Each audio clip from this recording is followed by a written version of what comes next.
All right. Yeah. Welcome back to the Truth Be Told Flex Podcast. I'm sounding a little off because I'm using some earbuds and I don't know if I necessarily like the audio of these things, man. Sound good this way, brother. Okay, then, cool. All praises, man. Yo, Ben Yahoo, how you doing? There you go. Fireworks, You got the fireworks. So, bro, man, You got the fireworks. I'm great. I am great.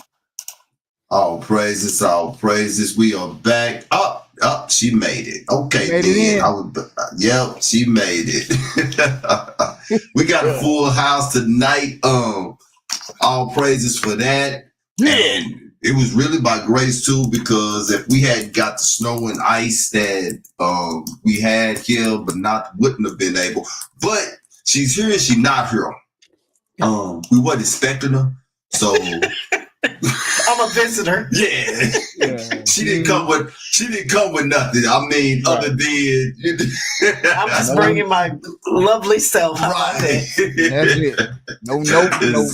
No top, nothing, y'all. Yeah. So bear with me. Right. So she came with the bare minimum today. But all praises, we are still excited that she is here with us. Yeah. There's a lot that's been going on in the news. We want to thank everybody for joining us tonight. And man, how your week been, brother? Man, my week has been absolutely fantastic. Man, we just we don't really celebrate birthdays, but I just want to give a quick shout out to my little Miss Yaya. The doctors told her she wouldn't live past 2, but the Most High has let her see 14 beautiful years. Won't he do it? Won't he do it? 14 on yesterday. So we just been rejoicing and praising, man. So little Yaya, I know you're in the room behind me listening. So Daddy just want to recognize you. Oh, there's no way you can let a milestone like that go. Yeah, man.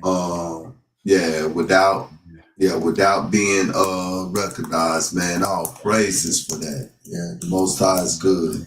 Yeah, man, he's great. But it's been a great week for me and the family. We just basking in the Most High presence. The house of Ben Yah. The Ben Ayob house. Ben Ayob. I'm having some technical difficulties. Yeah, I'll say, they putting me out already. What's going on? That's what it looks like, man. I don't know what's going on, man. I done came in and shook it up. That one is working. Hold on. We're going to get this. Y'all bear with me. Chop it up with the people for a minute, Ayob, if you don't mind, brother. All right. How's everybody doing? I am saying you just put him on the spot. Yeah. That's all right. Tyrone Koppel in the building. How's everyone doing? We're going to take right on tonight because every time she show up, we get nothing. Oh, man. Well, I have missed you guys. Oh, we missed you too, Miss Banaf. We missed you too. I know you stayed busy. The family got you busy. Yeah, man. The job got you busy, and when you work for Pharaoh, you don't necessarily get to set your hours the way you want to. Cause he don't care. He just like, look, just show up. I'll tell you what to leave. Man, you have no idea. He don't care, boy. He show up. I am not letting your people go, Moses. They have to stay here forever and work for free. You like, man. That's not free, but that's what it felt like last week. Felt like I was at work forever. Oh. Nah, we ain't doing no free work around here. I know that's we'll shut that down. Indeed. Yeah. We don't play. We shut that down. You know what I'm saying? Get my NIL. My Neil, as you say, and I like get that. My Neil. Name, image, and likeness. Exactly. Oh, indeed. Man. Exactly. Speaking of that, hold on. I'm almost there, y'all. I'm almost there. Bear with me. Right. I second that, Shaka Boom. What you say? Oh, you so that crazy. I ain't got no sense. I know it. Y'all know I ain't got no sense. You know, I'll roast myself. You know what I'm saying? Man, Look, man. People don't understand. My head's so big, I gotta put my shirt on the other way with this part on the bottom. I gotta put through my feet. Look, let me tell you something. My middle son has a generous dome. Very generous dome. And he just realized it maybe about 5 years ago. Yeah. He didn't know his head was generous. Yeah. It's a generous portion he has on his shoulders. Yeah. This is the devil, man. Uh-oh. Yeah, I got a generous dome on too. This is the devil. You can't say Io put on his pants like ours, like everybody, because I don't put on one leg at a time. I hop in my pants every day. So if you ain't hopping in urine, then no. I don't know what you're doing. Elder Messiah. All right, then. Sorry about that. And elders, I apologize as well, man. Brother, yeah. Shalom to the show and the audience, Elder Messiah. We talked briefly today, man. It's always a pleasure to talk to him as well, man. Yeah, Hondo is in the house. We got Messiah in the house. Shaka Boom. Shalom. Brew News is in the house. Sonic AI Cover is in the house. Look like we got a family reunion. D-Elect 12. We got the family in the building. Yeah, Mahalik, Shalom. Yamay. Shalom. Yamay. Q Battle is in the house. Hey, look here. Hey, yeah. 16 shares on Facebook already. Let's get it, family. We appreciate it. All right, let's do it then. Yeah, so I want to apologize for that technical difficulty that we just had. It has been resolved, but now hopefully it won't happen again. If it do, I may have to dip again. But right now, we good. Good. Let's get to this news though, man. This is what we're here for. We strictly business. I just turned you on to it. You didn't hear about it, man. Right. The Nashville high school shooting that happened today. I missed that. Yeah. Wow. It's crazy. I think it's a little crazy that you missed it. That goes to show you how often these things have been happening. Right, because it's normally news when it hits the airwaves. You normally, no matter, radio or somebody talking about it, but now it's kind of common happenstance, man. Right. It's crazy. But I mean, for a headline to say Antioch school shooter partially live stream Nashville incident, like, yeah, something like that. What, 5 years ago, that would have overtook every news broadcast in America. And this is something that happened earlier today, 11:09 a.m. as a matter of fact. And here we are now, Central Time, 7:39, 8:39 on the East. Right. And there are people who hadn't even heard about it. That it's becoming so much of a norm that it don't even take up news space like it used to. Right. Because and we're going to cover some things tonight. It seemed like that would take precedent over like the regular news.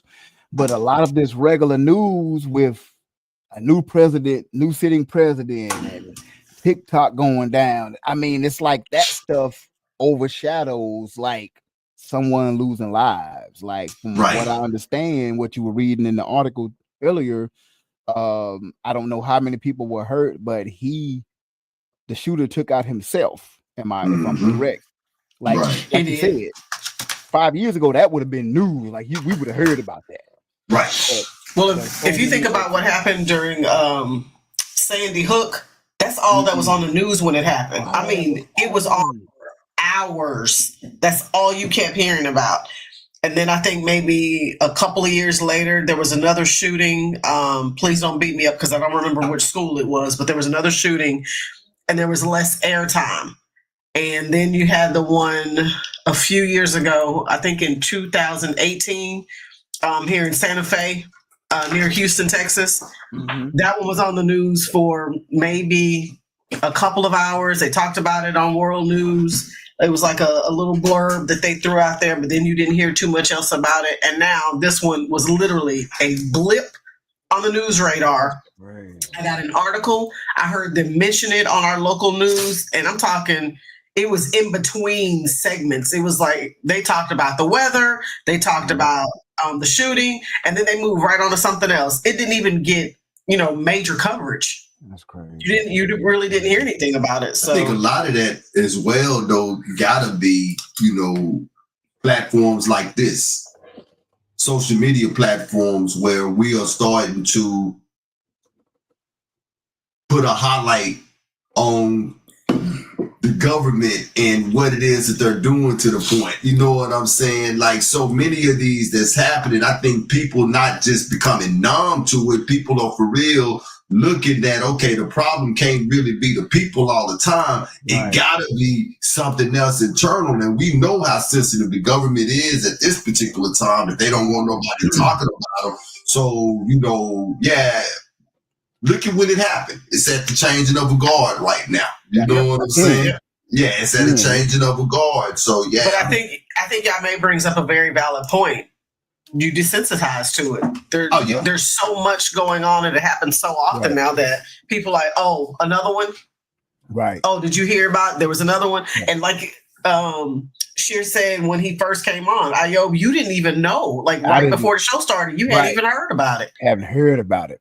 And I normally catch it from the news feed, but again, it didn't hit my news because it's normally breaking news, right? But you got executive orders going through. That's hitting the news every other second. You got snowing in Jamaica, snowing in Texas, and snowing in Florida, New Orleans. Yeah, New Orleans. That's what's hitting the news. But you would think a teenager, he was 17, went to another high school. You would think, boom, all of that is moved aside. We gotta let everybody know this is happening. But it's crazy the times we in, man. We really are in the days of no, for real. Like absolutely. Yeah, I was telling you earlier this week that I'm studying Tuba Root.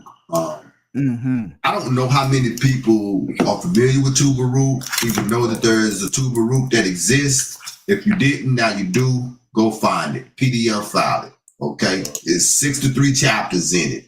And when I tell you that Tuba Root is a fire book, it is a fire book.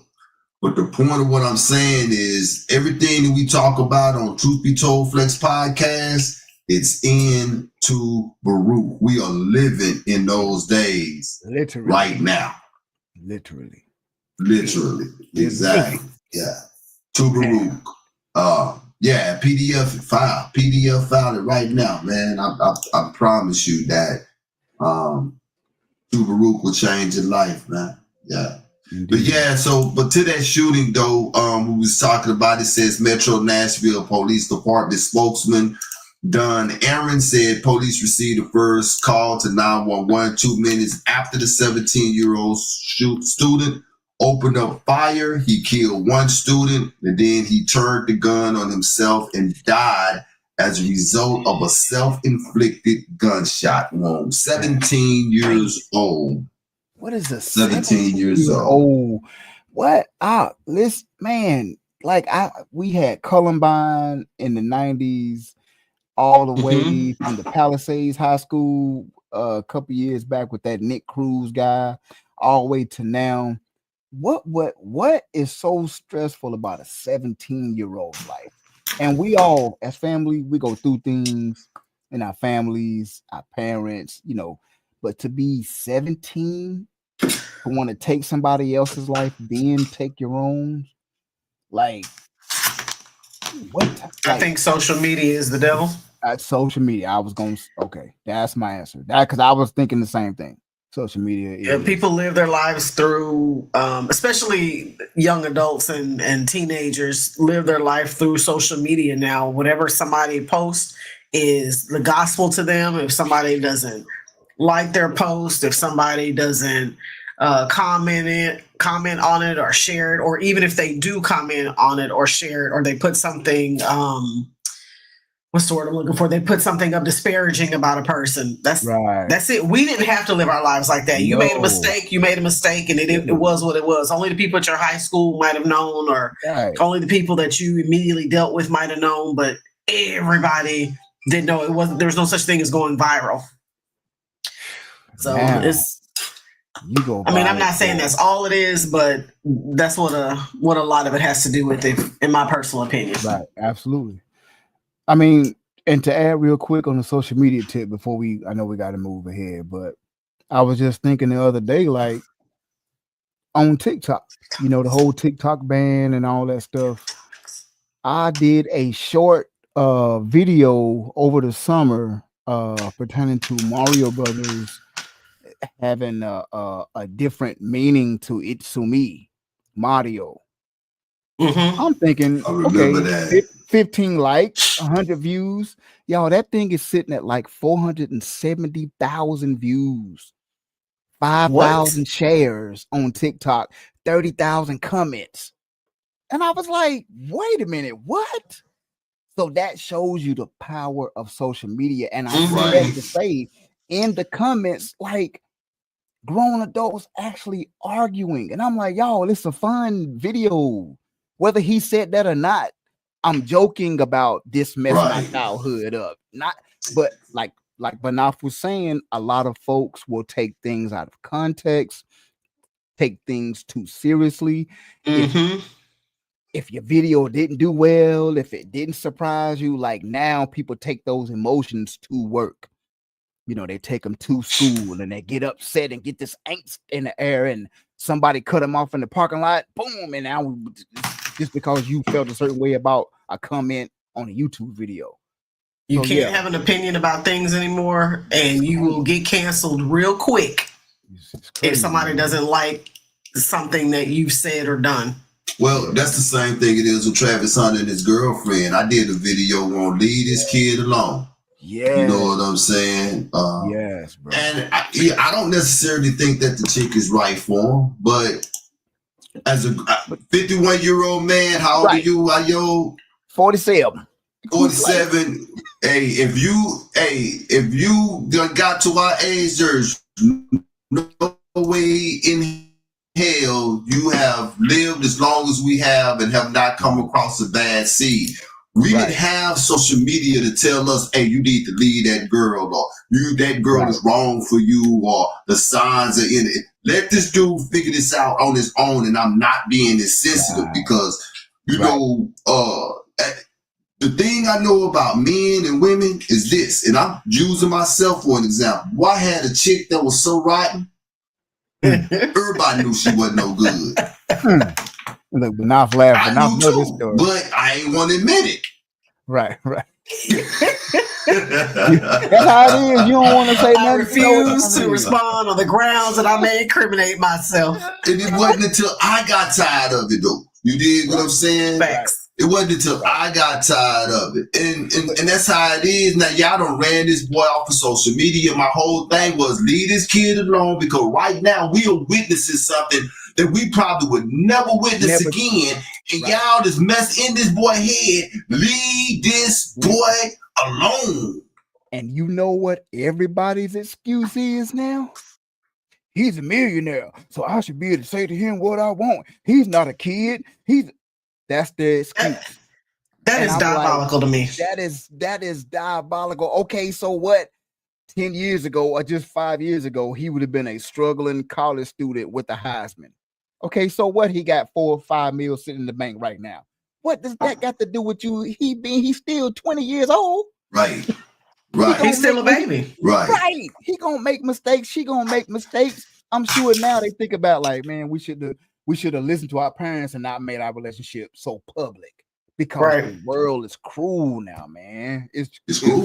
It's cruel. It's cruel, man. Yeah, it's real cruel. So. Yeah. Yeah, man, 17 years old. I'm Wow. interested to see who the kid was, what they gonna dig up. You know, they gonna go and find a manifesto at his house Yeah, and how he hate the government and he Hundo got is that I don't know Hundo. I think Hundo put that as his name. Luke Whittem. Is that I don't know if that's the kid's name or I don't not, know. but From Tennessee.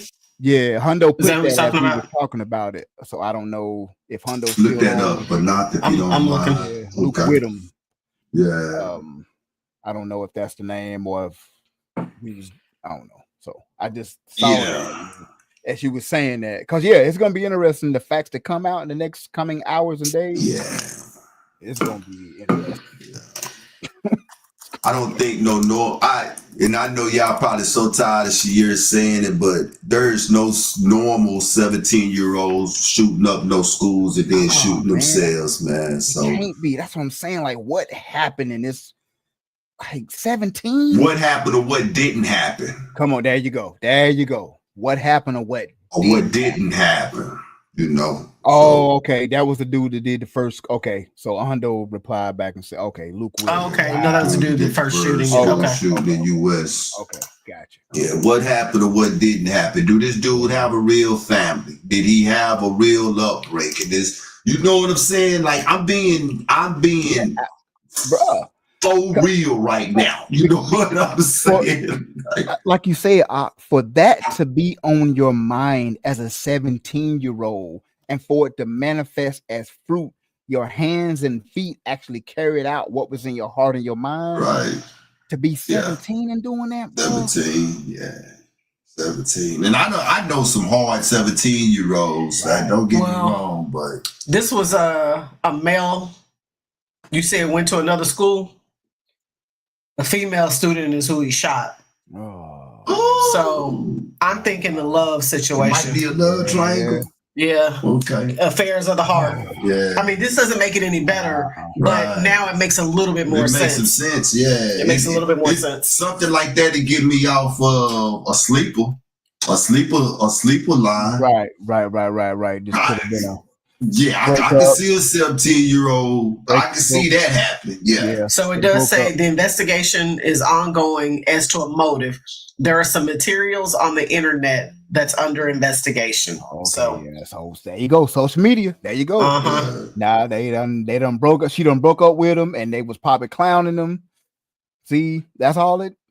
Back in the day, we would fight and be playing basketball the very next hour. Knots on our head, bloody lips. We spending a lot of time on this, but you know how white people is. If I can't have you, can't nobody have it. I think they're Hispanic. They even worse.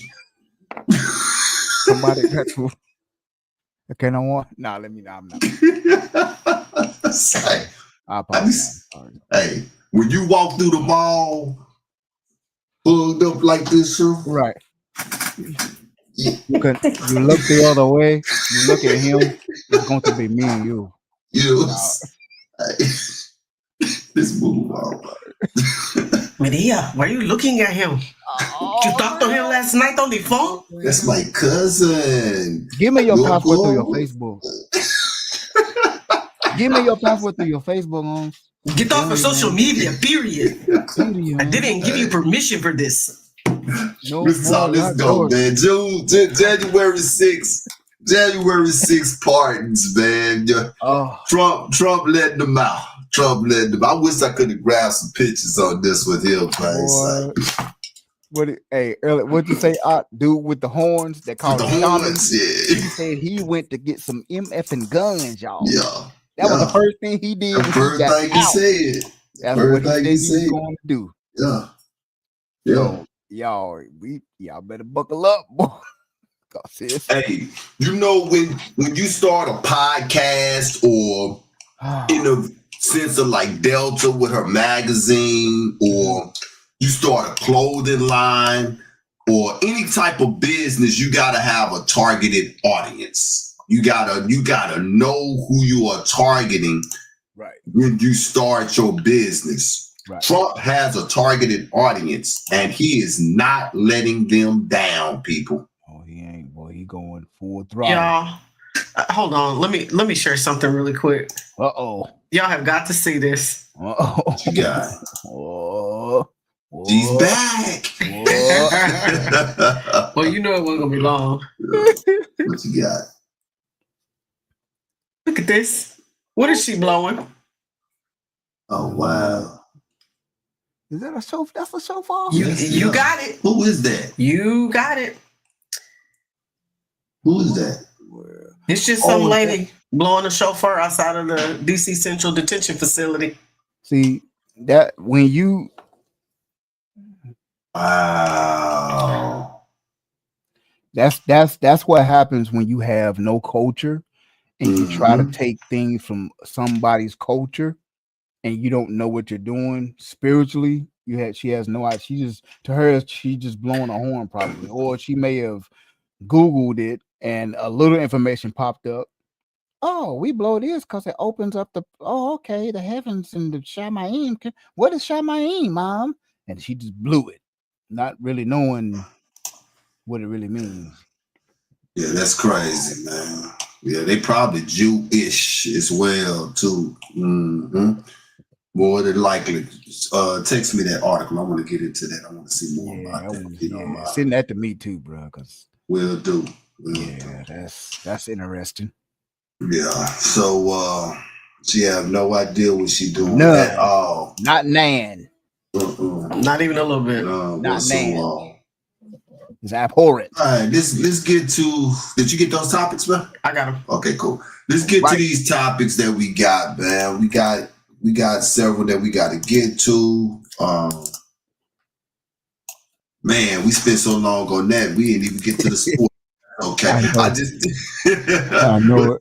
I'll keep you on task. You can get to the sports real quick. You got time. Well, yeah, okay. Because that gum Jaden Daniels was making me mad. And I'm gonna tell you why he making me mad. Because I like him. And I'm mad I like him. Yeah. I should not be liking this kid. Right. I like him and I'm cheering for him. Right. I should not be cheering for this kid. Cowboy Nation gonna get you. Boy. Cowboy Nation. That's a hard one. That's a Say, tough man, one, I never in my life have I had any type of affection towards Washington or Philly or when Arizona was in our division, you know what I'm saying? Never. But how can you not like this kid if you know anything about football right now? Not only is he good, he seemed like he's a really upstanding guy as well. Yeah. He's been through some things. He during the pandemic years, he was at Arizona State and he left Arizona State. And when he left and transferred from Arizona State to LSU, his players was cleaning out his locker room, calling him garbage, throwing away stuff in his locker room, take out the garbage with the garbage that just left, yada, boom, boom, boom. So that happens. He goes to LSU, wins the Heisman, and now is in leading the Washington Commanders, formerly Washington Redskins, to the NFC Championship game as a rookie quarterback. And not just doing it. This is one of these where you got to understand football. This is not something that hasn't happened before. Right. But the way he's doing it, it hasn't. Because normally if a rookie will go to a team that got a stout defense. Right. This dude is for real what you want to call a game changer. Game changer, playmaker. Facts. He's a playmaker. Yeah. He's not leading the Washington Commanders to the NFC Championship off of the defense or off of something else. This dude creates magic on the football field, people. And his it's not about just happenstance. Right. His numbers is crazy. Passing yards. Retarded. Crazy. Retarded. Yeah. So and they he better like I'm somebody. He better like the fact that I like him right now because I'm going. he's going to be very disliked come soon, though. Right. But when you see how he plays the game, that's just my opinion. When you see how he plays the game with the maturity that he plays, his calm, cool demeanor, you almost can't help but to like the kid, regardless of who he's playing for. You almost can't help but to like him. I wish he was somewhere else, though. I agree. I agree with you 1,000%. Hey, the Philadelphia Eagles might wish he was somewhere else too. Come Saturday, Sunday. If he go out there and start going out like he's been doing, I think it's gonna be. You just gotta be ready for them Philly fans. And one more thing, real quick, is sports. Them that referees in Kansas City and Patrick Mahomes, man, this is you just open up a can of worms, sir. It's diabolical. It's crazy. Diabolical. Boy, it's crazy. Yeah, they for some reason there was a crazy stat line that came out for that. There's the head referee or that refereeing crew. The Chiefs are 7-0 when that refereeing crew referees their games. So, that's like crazy, man. Houston made a record. They created a record in that game. Say this, and then we're gonna have to move on. Yeah. But they are the first team to lead a team to put up 100 yards more than the team that they lost to with no turnovers and lose the game. I don't know if I said that right or not. You know what I'm saying? Yeah. And that's correct. Now, every team that lost, I don't know, go back and check this out. I don't know if you know this or not. Every team that lost over the weekend, that's Saturday and Sunday, they had more yards than the team that they lost to, every last one of them. But Houston had 100 yards more than Kansas City and no turnovers and lost. And lost the game. That's lost. Crazy. Yeah, that's crazy. Before we move on, I just want to mention college football season is over. The Ohio State Buckeyes did beat the Notre Dame Fighting Irish on Monday. I predicted the score. I was off. I said 23-15. The score was 32-27, something like that. 27, 27. They made the game of it in the last. Yeah, it was a lot high scoring than I thought. But Ohio State Buckeyes, hey, they have 9 championships. I think that was the 8th or 9th one. And crazy stat: Marcus Freeman, the so-called black coach for Notre Dame, he played at Ohio State in 2008. Started 20-something games. So just some, but the media never talked about that. Never mentioned it. They sure didn't. Yeah, how he had to go against. Never mentioned it. Yeah, so just wanted to mention that. So that was great though. Yeah, so I guess that was still a win for him. His alma mater. Kinda. I'm sure he would like to win the game, but he's like, hey, if I'm gonna lose the championship, I will be to my old school that I won a championship with. Exactly. I did want to acknowledge the fact that Aaron Glenn, the defensive coordinator for the Detroit Lions, who attended my alma mater high school, got him a head coaching job with the Jets. So I'm excited for him. And excited to see this journey. Yeah, he last played with the Jets. I want to say 2013, 2014 was one of his last years with the Jets. Yeah, he played with the Jets. He played a little bit with the Cowboys. I think a year or two with the Cowboys. Yeah.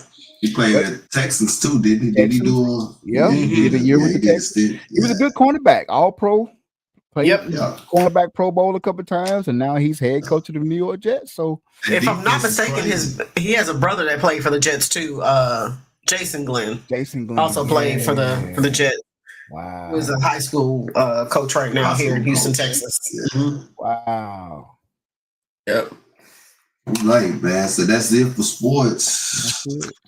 That's it for sports. All right, man. So the public health experts, Ayob and Benat, they are worrying about implications of Trump because he have decided, he did this on his exiting the first time, and Of course, Biden, when he came in, he reversed it, but he's withdrawing the United States from the World Health Organization, and they are saying that it is an enormous mistake. What do you guys think about that? Well, I'll say this. I'll say this.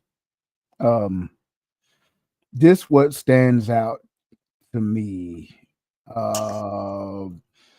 And that so the World Health Organization, or the WHO, we've done countless, man, we got so many episodes talking about them and their structure and how they can implement a state of emergency. So what happens now, section 3 of the executive order, it says the Secretary of State shall immediately inform the Secretary General of the United Nations, any other applicable depository, and the leadership of the WHO of the withdrawal. Do y'all know who is now Secretary of State? Marco Rubio. And Marco Rubio just looks like one of them dudes that just salivates at that type of power. He can't wait to pick up the phone and bust somebody bubble like, oh yeah, I'm just letting y'all know we ain't part of the deal no more. Okay, don't need a rebuttal. Boop, hang up. You could just he loves this type of stuff. So yeah, he does. It's going to be interesting because we know we protected by the Most High. So anytime a pandemic or whatever, we protect it. But to America, to the Americans that in a world of social media and instant news and instantaneous feelings and emotion, I just don't know, with the WHO stepping in and getting with the government during 2019 and 2020 and all this, and Biden, and they was able to come up with this, right before Trump went out, they was able to come up with the jab and get, now without the WHO, you're basically on your own. So with that being said, it could be, we're neutral in the matter, but from the mind of an American that say they're on their pension, they believe, and they have a fixed income, in their mind, they're like, oh wow, like what are we gonna do if something else happened, say polio outbreak, and I can't just necessarily go get a jab for that. I have to pay for, you see what I'm saying? So it's with me, I feel like in the to answer your question, in the age of emotionalism, that is now just straight politics. Unlike the 80s and 90s, where it was politics, a little bit of common sense, a little bit of intelligence. Now it's just all emotionalism and politics. I just don't know if another outbreak of something. I just don't know how this is gonna go, man. A lot of the outbreaks though were called by the WHO. They of course, right. What's the word I want to use? Manufactured a lot of the outbreaks that we had, they manufactured a lot of them. And this is how they made their money. Remember one of the shows that we had where we talked about how, I want to say it was Reagan, he was about to get rid of them. Because, they were serving no purpose. And they said, we got to find they words, go look it up. We got to find a pandemic or else we are going to be canceled. You see what I'm saying? And then up come AIDS. You see what I'm saying? So this here is another blue, and you probably hear me say this several times tonight. This here is another writing on the wall of Trump marketing to his targeted audience. Right. Americans, and when I say Americans, I'm not talking about us. I'm talking about right. They was upset about how that D-19 situation was handled. Right. Very upset about that. Yeah. They lost all kinds of money. Yeah, so much so that they asking for 1.5 billion right now. See, Trump is listening to that. You see what I'm saying? And so, and I hear what you saying, but I'm looking at the back of that, which is a lot of the stuff that we went through, we're probably not going to go through it again because we don't have a WHO right now. You see what I'm saying? Right. We don't have a lot of these vaccines that they trying to put on us. We're not going to have to worry about that because we don't have a WHO right now. You see? Right. But yes, go ahead. and I real quick. So the caveat to that is though, the WHO, when they planned it or whatever, they made the jab available to everybody. What's going to happen now, and what I was alluding to earlier, what's going to happen now is that thing ain't going to be available for everybody. It's going to only be available for people that can afford it. So what's going to happen to those people? Like I said, you get a pension and two of your children got it, and you can only get one. See what I'm saying? Even though Trump is like, okay, I'm listening to the people.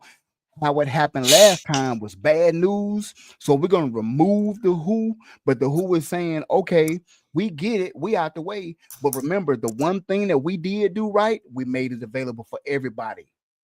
But look at it like this, though. They made it available for everybody because of who they was influenced by. Right. Okay.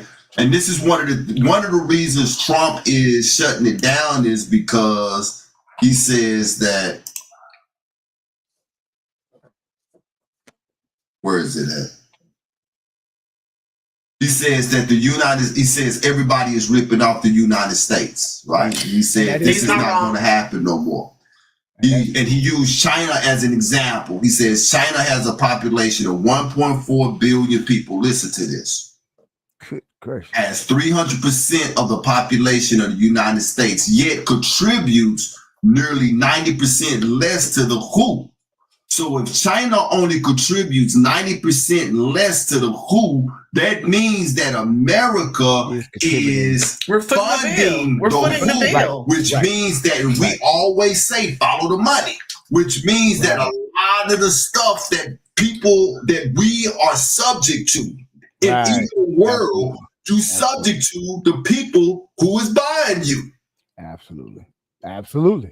You see what I'm saying? Yep. And Trump was like, look, because he was one of the main ones, like, this is stupid. We shut down everything. You know what I'm saying? And the only people that was listening to him was who? The left. We just talked about it. If there's really a such thing as being too left. Now, we might experience, but not what it looked like being too right. So, you know what I'm saying? I mean, just ask Musk. Elon Musk with his salute the other day. Right. They taking him through the ringer about that one. What? Yeah, we might experience what too right might look like right now, but I'm gonna be honest with you. Me, myself, I don't have a problem with this because when I looked at that number right there, China 1.4 billion, that's a 300% of the population of the United States, and they only contribute 90% to WHO. That means that America is funding them. That means now it makes sense why Fauci was lying the way that he lied. Oh, you don't need a mask. Then 2 days later, everybody need a mask. You see what I'm saying? And there's also a reason before you go. There's also a reason he got pardoned as well, because Biden knew that with this move, Fauci was next. Right. Yeah, Trump was coming for him. Exactly. He was coming for him. Yeah. So I don't have a problem with it. What about you? But not what you didn't say a whole lot on it. I don't know about us withdrawing from the WHO. I think it makes perfect sense for multiple reasons. If for no other reason than the financial piece that you just brought up. I mean, what did I just say? The WHO is asking for $1.5 billion just for the year 2025. So if they're asking for $1.5 billion, you just said China contributes 90% less than anybody, especially the United States. Who's funding this? That's coming from the United States. And who funds anything for the United States? is generally the citizens. One way or another, we're funding this. So if the majority of Americans, if you will, don't necessarily agree with what's going on with the WHO and all the different things that they put out there, because they're the ones who tell you, oh, this is a pandemic. Oh, this is an issue. Okay, this is what you guys need to start doing now. Okay, now this is an issue. Do we have enough representation in the WHO to be able to say what our votes are? Are we concerned? Are our health people and leaders concerned about the same thing that the overall WHO organization is concerned about? Chances are probably not, because if you think about all the different things that the WHO brings up that are diseases or issues, they're not generated here. Those diseases aren't generated here, and I'm not saying that we don't have people that go overseas and travel like this. What is this new one? The dengue fever. I know some people who recently traveled, and the guy and the girl that traveled, both of them got sick as dogs, almost couldn't come home. One of them almost died. But that's because they traveled overseas. Abroad, right. They traveled abroad and got sick over there. So why are we funding an organization that is primarily targeted to disease that don't occur in the United States? Absolutely. Yeah. How many people, what is the population of people that actually travel abroad or overseas? Not enough for us to be trying to help them get 1.5 billion in money together. Yeah. It's going to be a negative backlash to it. It has to be, because you always got your yin and your yang. Yep.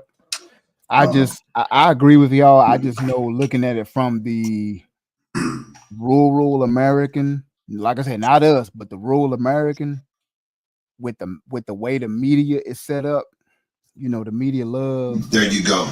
That's my point. The media with the emotionalism, it's all emotionalism and politics. One part of that, like you said, the backlash, it ain't even going to be the backlash of it being bad. It's going to be the backlash because it's just Donald Trump that did the executive order. If it would be Obama, if it would be Biden, that's what the emotionalism and the politics is going to be. All it's going to take for ABC News, a couple more to say, oh, this is only available to so and so many Americans because the WHO can't get involved now because Donald Trump. That's how they're gonna spend it, and you got so many people that's gonna listen to them, and that's where the problem is going to be when it really is not a problem. They can go and create a daggum disease, just a name, We got this out here now, and 29 and 3 million people done died from it just yesterday, and we ain't heard nobody done died from it. Right.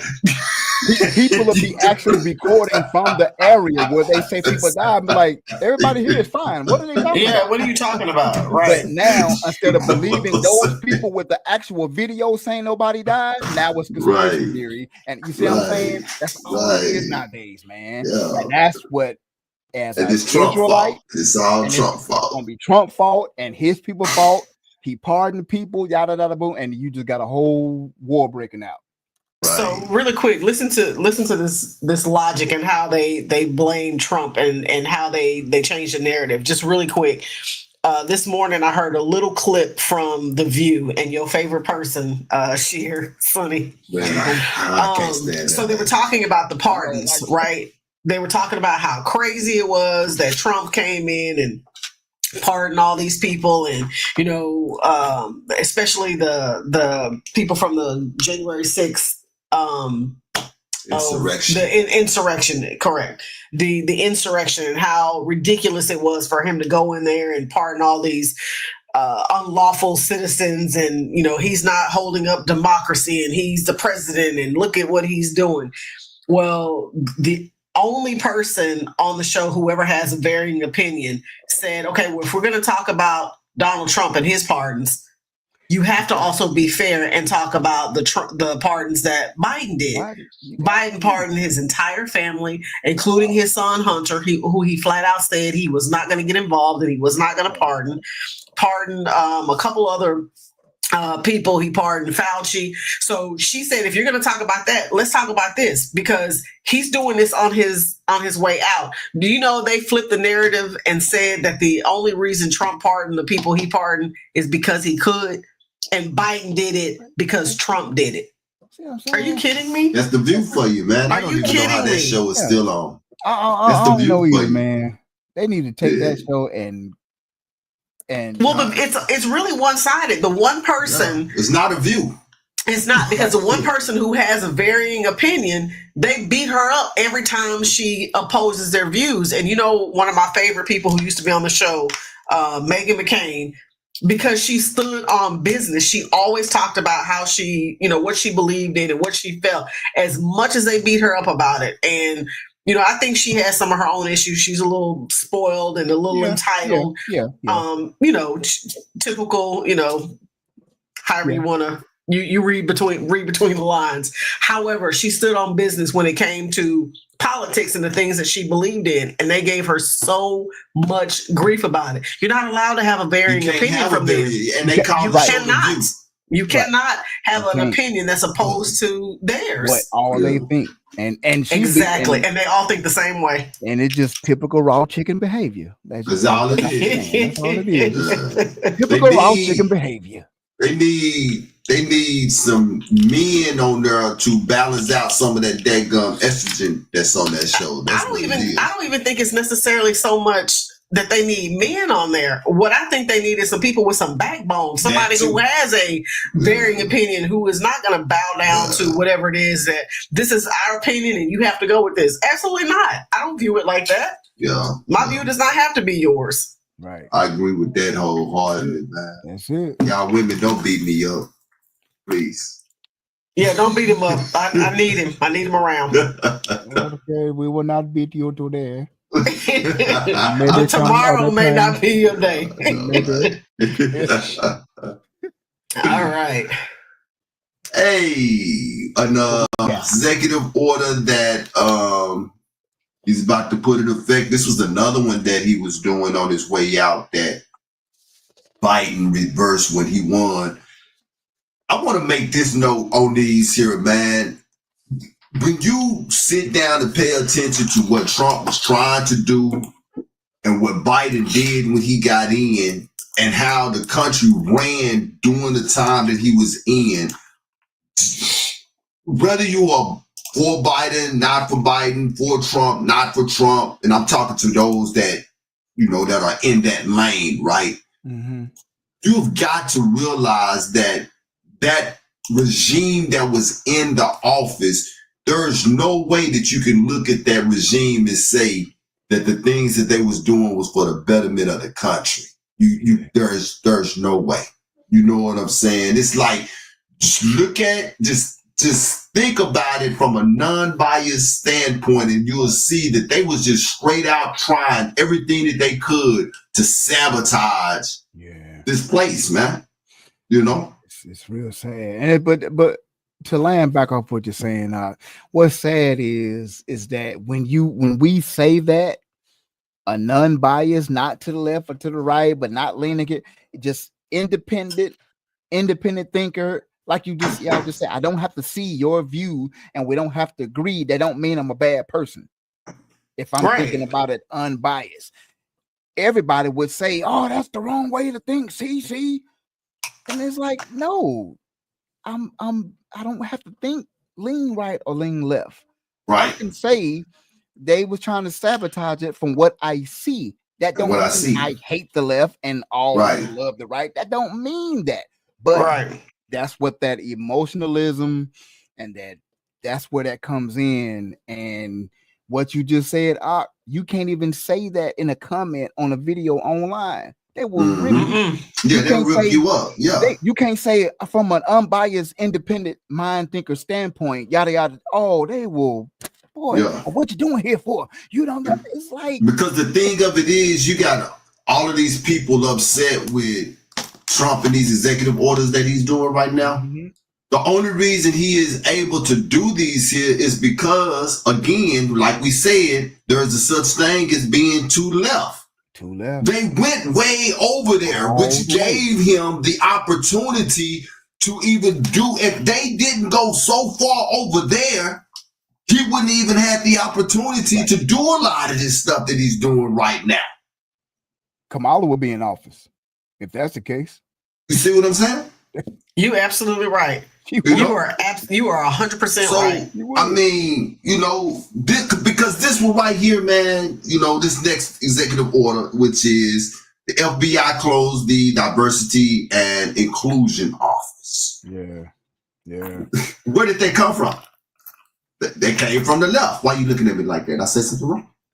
No, I was listening to where you were going with. Oh, okay.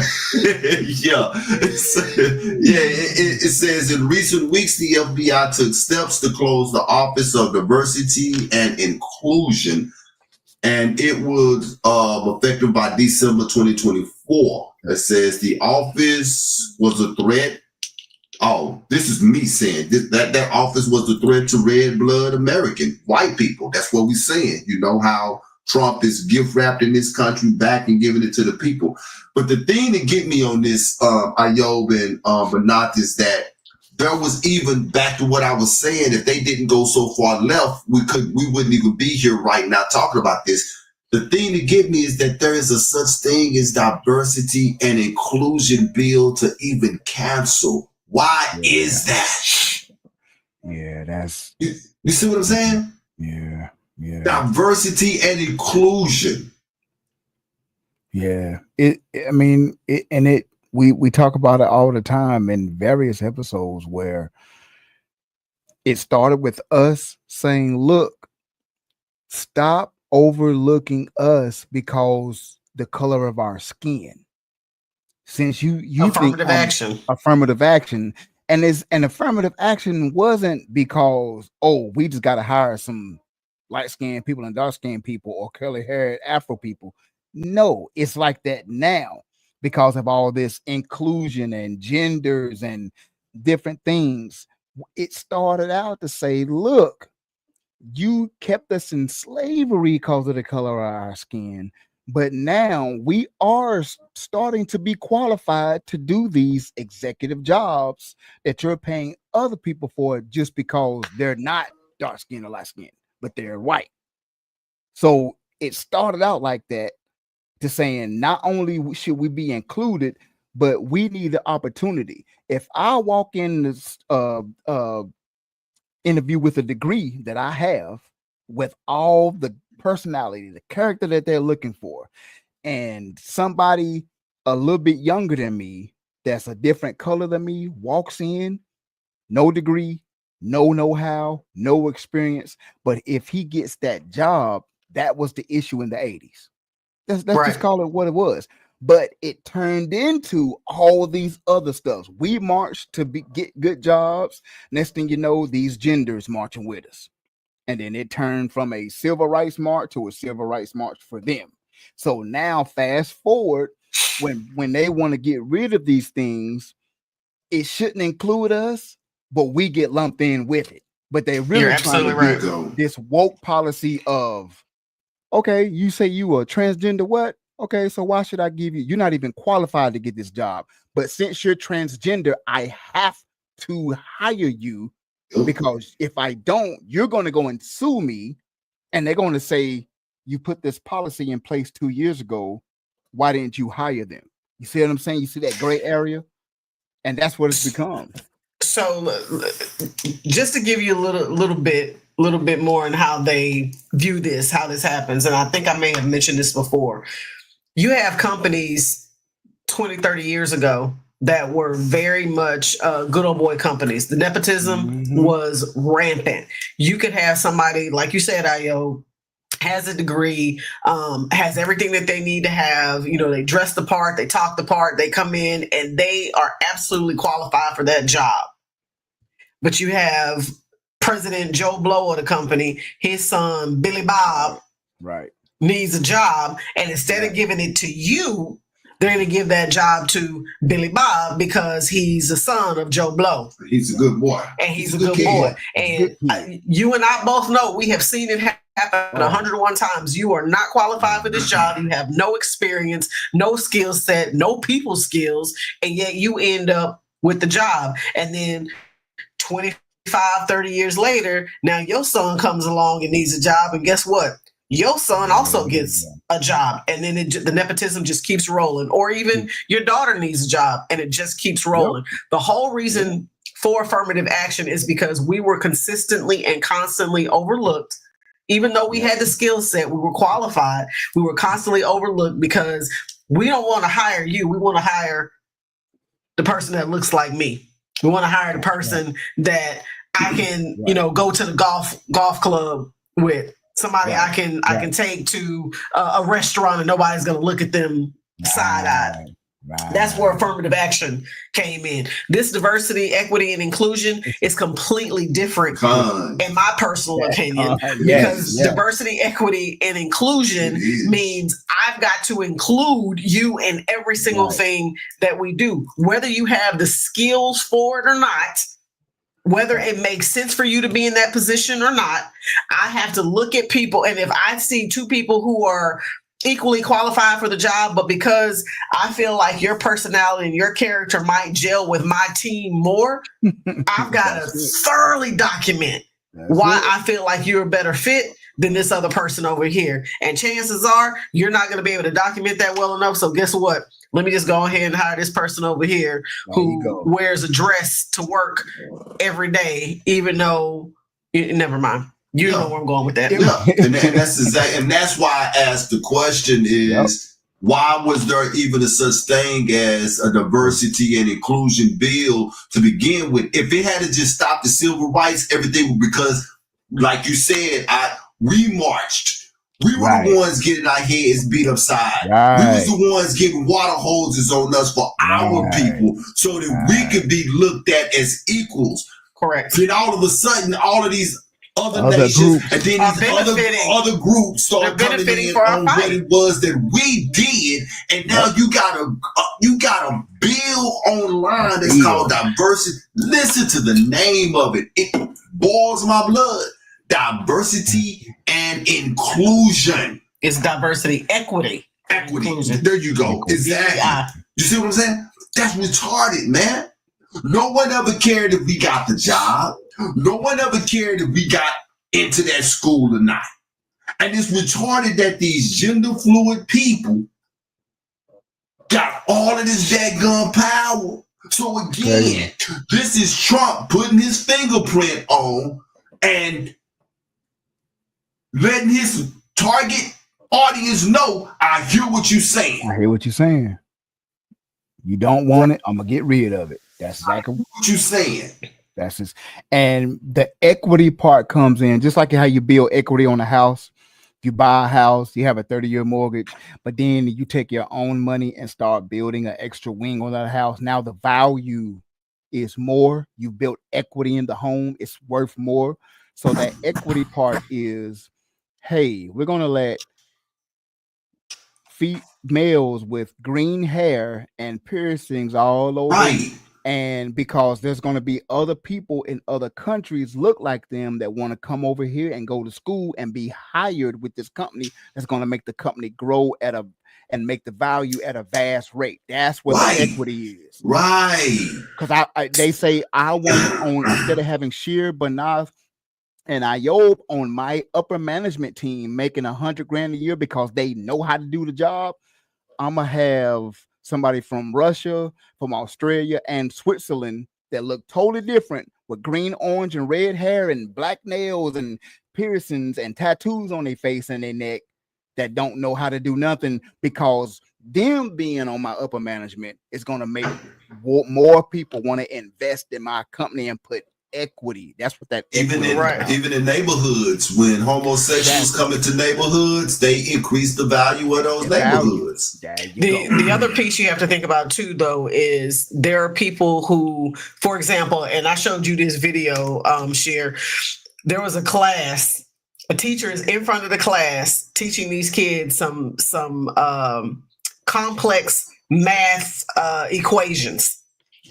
Nobody in the class understood a word she was saying. No. Not one student understood what she was saying. Her son, this lady's son, recorded and told his mom, "This is why I'm failing math right now, because I can't understand the words she's saying." She was from India, and this is no slight to people from India, but if you can't speak the language well enough for somebody to understand what you're saying, you shouldn't be in front of a classroom teaching. Right. You should not be in front of kids trying to teach them how to do math equations. Right. Maybe you do Bandale Sade. Yeah, maybe you do the formulas, put them up and let AI generate the voices for you. But her son could not understand anything she was saying. This lady said, "I listened to this video 3 or 4 times and could not understand a word she was saying, and got mad at the students because they couldn't understand her." But this is who we put in front of our students, because we got to be diverse, and equitable. Got to have equity, and we got to include them. It's insane. Bandale Sabe. Did you say Al Bundy? That's exactly what I'll be saying. What did you say, Al Bundy? Bandale Sabe. Who is that? Bandale Sabe. Oh boy. Like the Melanated says, but we were also made to be set apart. I wanted to visit that because she is absolutely right. And this is one of the reasons why ain't nothing that we ever tried to do over here work. That's right. Not because of lack of intelligence. It was not because of lack of manpower. It was not because of the lack of shortly not because of the lack of us trying. It's because we were created to be set apart. Right. And because we got away from those commandments, which was life to us. Come on. He didn't send us over here for us to get comfortable. Come on. He didn't send us over here for us to have our own land, our own power, our own political power. Come on. He never meant for us to get comfortable. And because we don't get comfortable, we will always be searching it, but we searching for the wrong thing. We want to search. We're looking in the wrong direction. In NAACP. We want to look forward to these other brothers when we need to be looking back to our power. Well, when you think about when we were kind of set apart, when we did have our own stuff, somebody came and infiltrated and said, "Hey, don't y'all want to have what they have over there? There you go. Don't you want to be included at their diner? Right. Don't you want to go into that bank and get a loan too?" Right. Somebody else put that in us to separate us, because now we just heard this earlier today on a little clip we were listening to. We spend so much time tearing each other apart and breaking each other down that we can't build each other up anymore. But it is innate in us now because somebody instilled this in us 100+ years ago. Yeah. We need y'all divided. Yeah. Come on. It's just that we are doing everything that we say, Abba, Father, please forgive our forefathers for what they did. We're doing the same thing. We're doing the same stuff. Me and Ak was talking about this earlier. We're doing it. And when the Herodian government took over, it was a lot of us, like you said, don't y'all want to have what they have? Don't you want to be able to go to the parties? Like most of us was like, no, we don't. But then there was a small few to be like, you know what? Yeah. And had to try to convince the others of the same thing. And it worked. Yep. It did. Let them touch themselves. The lust of the flesh. Let them go after it. What did Caesar say on Planet of the Apes? One stick, you break them apart, you put all of them together. You can't break that. Yep. As simple as that is so profound. Yep. There are places that I frequent a lot. And my wife knows it's several white people that I know that certain conversations they don't even talk to me about no more because I'm not that dude. You know what I'm saying? They ask me something. I'm not this to tell you what you want to hear or what you are used to hearing. I'm going to tell you the truth. Right. And I remember having this one conversation with this white guy one particular time. And I told him, look, I'm here at this place which is owned by y'all. Right. I said, but I would love to be able to go to places that are owned by my own people. You dig what I'm saying? That's what we don't understand. We would rather trade our money with other people and be like other people. That's how we, as so-called black people, that's how we feel like we done made it when they accept us. Right. That's right. What is that, man? You know what I'm saying? We got to be accepted by them for us to feel like we done made it. Well, think about this. I think this is probably the simplest analogy I heard, right? If I own a water bottling company and I'm out there trying to sell my water to you, and I tell you my water is $5, you looking at me for a hookup. Why you can't give it to me for $3? Right. Why you can't give it to me for $2.50? Right. To the point where I'm like, I can't sell it to you for that much because I'm not going to make a profit. Right. I got to be able to make a profit off of this, so pay full price. But you go over to the white guy and right down the street, no problem, and pay $6 for his. Yep. You're gonna support his store, but won't support mine. Time talk about you, man. They try to sell me, and will understand that he has overhead, meaning he ain't just trying to feed his family. You'll go buy from him for $6 because $2 out of that is going to put the gas in the truck to get the bottles there. So you understand it with him, but with us, when we say that, oh man, you always looking for a hookup. You could just do it, man. Come on, man. What is that? Let's get to this next topic that we got here. This one here may make a little few people mad. Let me get to it. Oh boy. This Capital One. Oh no. This is the 11-year-old girl handcuffed by deputies. Yeah. Got a video here. Check it out. A case of mistaken identity landed an 11-year-old girl in handcuffs upstate. Now the sheriff's office says there is explaining to do over what led up to the encounter. Connor White reports from Syracuse. On the lookout for alleged car thieves, 2 Onondaga County Sheriff's deputies put an 11-year-old in handcuffs Monday afternoon. We're coming from school. We were literally all just playing in the yard. The deputies ignore that explanation from the group of kids who were on their way home from Brighton Academy Middle School. About half an hour before this, the sheriff says deputies got a description for a girl who allegedly ran from a stolen car. The suspect's photo, captured by a deputy's dash cam, is on the left. The girl they wrongly detained is on the right. Girl, you gonna tell me this ain't you? In the video, the girls insist they have the wrong person. Deputies only realized their mistake after the 11-year-old was in handcuffs for about 7 minutes. You guys are all like identical. The deputies apologize. Sheriff Toby Shelley says they did everything correctly. They handcuff her, which is a normal procedure, especially based on a number of juveniles we have dealt with that have weapons. Shelley says that's the mindset given what he calls rampant juvenile crime. Use handcuffs immediately. Even as the video, captured by the 11-year-old's cousin, reveals a scene where the kids are confused but calm. Should deputies not have assessed the fact that this girl does not seem to be in a situation where she knows that she's on the run right now? If I was on the run, I'd hide in plain view. An 11-year-old, though? You think have the wherewithal for that? We have 13-year-olds stealing guns and doing assaults. But she didn't. She was out with her friends playing in the snow. And you are looking from hindsight. It's not. Boy, Toby Shelley, Sheriff, I wish you could see your face trying to explain that. Man, he didn't believe nothing that he said. He had to hurry up and think of something real quick. He didn't believe to justify what happened.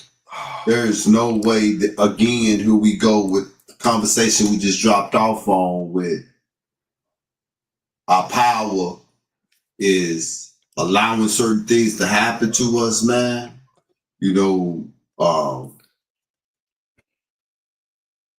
That's a prime example of it right there. There is no way that something like that could happen to any other nation. Nope. No way. Any other nation. And it would be okay. You take him, that police chief, and he find out that his son or daughter, he'd have lost all his couth. Still, but just look at how those children was acting, though, right? How they was talking. I want to give praises. They were some children that obviously was raised right or whatever. They wasn't indignant. Right. They was calm. They didn't raise their voices. I'm looking at all of the body language. The little girl was Right. standing there. I'm looking at her feet. She moved. She was like, she stayed as calm as she possibly could. Did you hear the officer say, You ain't gonna tell girl, me. you gonna tell me that's ain't not you? How You gonna, stupid you look now. you gonna Yeah. tell me Man. that ain't you? You're Right. dressed just alike. Right. Okay, they Right. not though. Do some Right. investigation. And and what you just said brings me to, the dialogue on this as professionals, and you are police officers, right? You have to have a different protocol when you're dealing with minors, right or Right. wrong. I Right. mean, Right. you've got to have a whole different protocol when you're dealing with minors. Like he sat there and said, I didn't mean to cut you off. Nah, you good. He sat there and said, he was like, but y'all are dealing with a 12-year-old, a minor. Well, it's proper protocol to put him in handcuffs.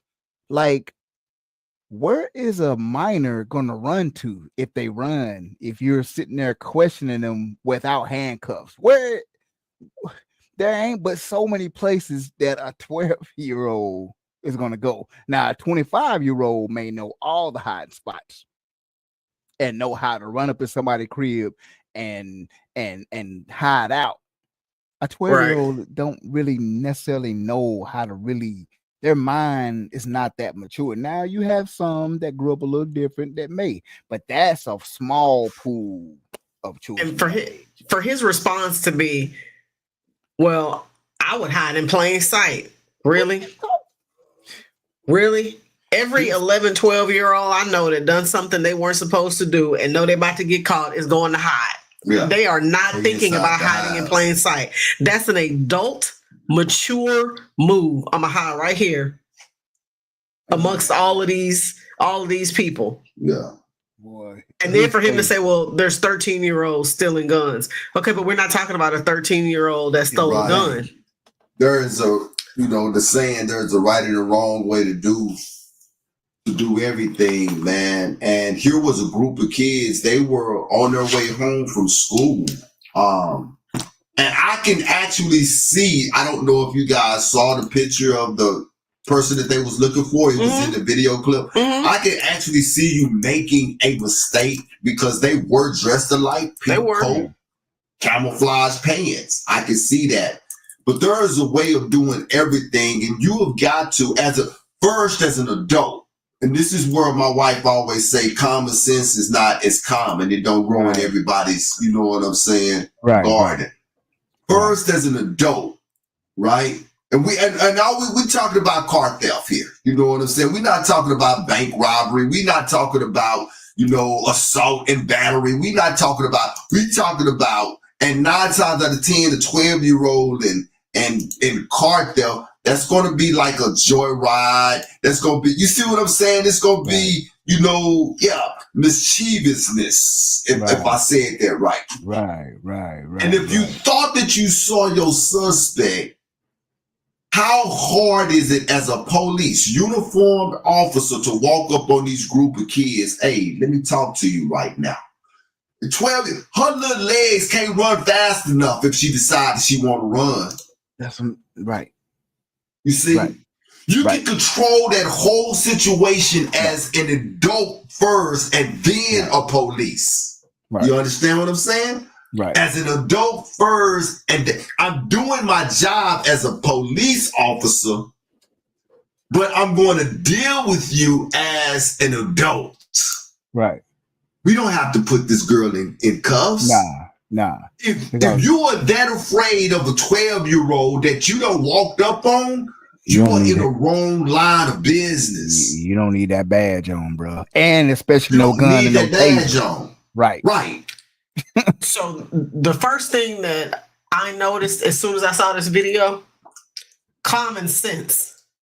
This baby got braids. Yeah, I saw that as well. Yeah. This baby ain't got no braids. Right. I saw that as well. Yeah. And look who's doing the arresting. Look who put her in handcuffs. How come y'all don't have enough common sense to know that this hairstyle and this hairstyle are two different, and you can't acquire this hairstyle that quick, Right. looking for somebody that fast. You're not going to be able to change your hairstyle that Right. fast. And the jackets are both pink, but immediately the jackets they look different. different. They're Different. They're different color different pinks. jackets. Yeah. Yeah, they're different. Yep. Yeah. Yeah. Yeah, I wanted to slap the taste out of that officer mouth though. Girl, you gonna tell me this not you? Yeah. That's not me. I am telling you this is not me. She wouldn't have been able to taste nothing for weeks. Man, look at here. Nothing. Yeah. Everything would have tasted like water. Everything. Yeah. Everything. Yeah, it's crazy, man. The treatment that is acceptable, and that goes back to what we was talking about, with our people marching, and doing all that they was doing. And if it had to stop there, and if right had been done at that particular time, then we wouldn't be having this conversation right now. You dig what I'm saying? But it was never meant for us to, man. And that stuff like that, I am so sorry, to be the bearer of bad news. It ain't changing. We got another one that if that didn't make you mad, the one that's coming up, I can promise you, it's going to piss you off. I can promise you. It is going to piss you off. I was tight. But both of these, boy, but this other one, oh man. Yeah. Yeah, this other one is crazy, man. I guess it's about time for Beyond Critical Race Theory. All right. Yeah. Beyond Critical Race Theory. What we got? Well, there we go. Yeah, this Beyond Critical Race Theory, man. I wanted to. There's a good one we're going to do in the next week. That brother Sheer sent me, man. It's a good one. We're gonna have to stick around for that. But today we did one last week regarding Black Wall Street, Greenwood, Archer, and Pine. And we're gonna keep that same mantra this week, and we're gonna talk about a guy who is rarely talked about, someone I had never heard of, but we're gonna pay homage to our ancestors back at the Tulsa, Oklahoma, Black Hebrew, the Black Wall Street. We're going to talk about Mr. John B. Stratford and the Stratford Hotel. I've never heard of this. And again, Black Wall Street, we always have to remember like literal hotels, urgent cares, hospitals, theaters, schools, not just no rickety shacks, but nice homes. Like we had a neighborhood stores, gas stations. And this is just one of the things I wanted to highlight this week because they tore it down. And we're talking about these topics with the police and everything. This is where a lot of this stuff started. They just couldn't stand to see us joyful, happy, affluent. They just couldn't take it. So again, Beyond Critical Race Theory is our Beyond Critical Race facts. And this week there's a picture right there you see of him, Mr. John B. Stratford. Man, welcome back. Yeah. I'm so glad Banoff got our visuals with along with what I'm reading. All praise to the Most High for that. Right there on the screen, you are seeing Mr. John B. Stratford, a lawyer and entrepreneur, was a key figure of the Greenwood neighborhood, the Black Wall Street. He became the richest, get this, the richest so-called Black American in Tulsa by means of real estate investments, and he built the largest so-called Black-owned hotel in the United States at the time. Not just Oklahoma, not just the Midwest, but the United States, the whole country. They couldn't stand it, y'all. This is real showing, so we're going to keep it moving right along. He initially arrived in Tulsa by railroad in 1898 with his wife, who you just seen a picture of, Miss Augusta, his wife, Augusta. JB was one of the John B. He was one of the sons of a former Versailles, Kentucky enslaved man who had been named Caesar by his owner. During Caesar's time in slavery, his owner's daughter befriended him and taught him how to read. In 1863, Caesar could read very well. He read about the Emancipation Proclamation and petitioned his owner for his freedom. His owner let him go. He also liberated his family. Caesar changed his last name to Stratford after a city in Canada. He worked very hard and saved a lot of money. Caesar's firstborn, J.B. Stratford, became an Indiana University trained attorney. His interests ranged from social justice and racial solidarity to real estate development, which he applied to an influx of so-called Black Americans streaming into the Indian territory. His empire was comprised of real estate income from 24 rental properties, 24 worth nearly $2 million. The Stratford Hotel, located at 301 North Greenwood, was his most important business. It was the biggest so-called Black-owned hotel in the United States. Listen to this. The hotel had 54 rooms, a gambling room, there it is right there, a restaurant, a bar, and a pool hall. And that's it. Very short and sweet. John B. Stratford, guy, who got up out of slavery, was liberated, and he learned how to read, and this is what he built, only for it to be tore down by dynamites from airplanes and helicopters. That's a Gap band named after Greenwood Archer and Pine. Back in the early 1900s in Tulsa, Oklahoma, Black Wall Street. But there you go, John B. Stratford. What you guys think about that? Man, awesome, incredible. I'm like the elect. Well, so informative, man. Yeah. I had never heard of that. I love hearing stuff like that. Yep. Because that goes to show you our resilience. And right. This brother here, yeah. And it goes to show you whenever they talk about, oh man, you could do it. Pull yourself up by the bootstraps. You be like, man, did you just hear what I just read? What do you mean pull myself up by the bootstraps? How was this not generational wealth? Yeah. How was this not passed down? Because they took it. When they burnt it down, they also made a law. I don't know if people know about this or not, but they made a law that if your property was burnt down, you can't even rebuild. In that same place, In that same place. Ain't that something? And you want me to pull myself up by the bootstraps. Well, we always talk about Black Wall Street, and there's so many people that don't know anything about Black Wall Street, but there's that many more people who don't know it, that it wasn't just Black Wall Street in Tulsa, Oklahoma. We were in all kinds of places. Oh, yeah. All kinds of places building up. Pop up everywhere. Alaska, parts of Texas, California, North Carolina. I mean, Wilmington was beginning to be like a small Atlantic city. Yes, indeed, man. Most I had to put a stop to it. We was doing so good, man. I know a lot of people don't be wanting to hear that, but that's the truth, though. I'm sorry, I love y'all, but I gotta hold you back, y'all. Yeah. Right?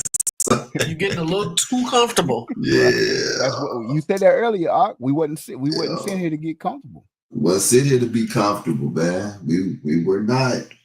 Man, we got a kingdom waiting on us, people. Come on, man. Keep your eyes on that hope. Exactly. Eyes have not seen, ears have not heard. Ears have not heard. Yep, exactly. Yeah, we got a whole kingdom waiting on us, man. What they did, they gonna get paid. They gonna get recompense for what they did. Though. It's not getting away with it. They gonna get it. Ain't nothing you can do about it. My daughter read Obadiah the other day, boy. She was like, "Daddy." I said, "Yeah." She said, "Boy, they ain't gonna get it." I said, "What? They gonna get it." And again, there ain't nothing you can do about it. They gonna get it. I can't run from it. They know that Obadiah is in that book too. What? They know it's in there. Yeah. They be skipping past that. Yeah, man. Turn your Bibles to Mark 1, chapter 3. You see what Jamil say? Both sides was like, Hold on. y'all supposed to be in captivity. Give me that. Right. How'd Jamil say, hold on. Exactly. Hold up. Hold on. Yes, indeed. Exactly. So, Yo.